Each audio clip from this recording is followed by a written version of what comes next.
Ayun nga po, Tito. Hindi ko naman po alam na meron palang ibang bisita si Tita Annie dito sa vacation house niya. Of all people, yung ex ko pa po. Yes, si Sophie. Actually, para sa akin naman, walang problema eh. Pero siya, parang naiilang siya sa akin. Well, siguro nga may feelings pa rin siya sa akin. Anyway, Tito, I'll call you back. Sige po, bye-bye.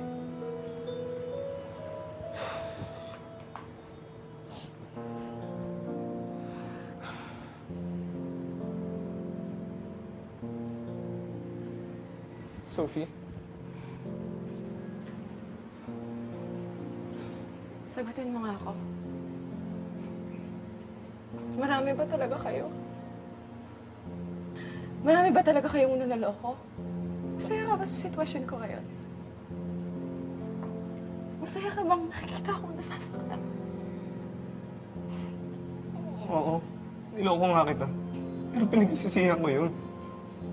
Pinagdusahan ko yun. At hindi mauubos ang paghingi ko ng sorry sa tuwing makikita kita. I'm so sorry, Sophie. I really am. And to prove you na nagsisi talaga ako, hindi na kita guguluhin. Kakausapin. Lalayo na ako. Alis na ako tonight. Dapat lang.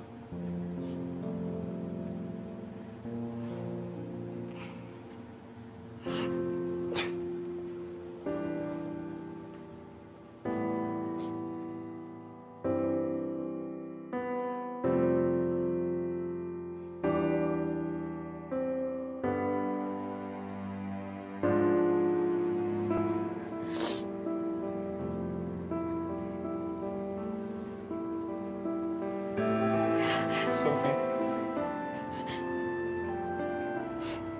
Aminin ko ng totoo. Mahal pa rin kita. Pa rin ako nakaka-move on. Mahal na mahal pa rin kita, Sophie.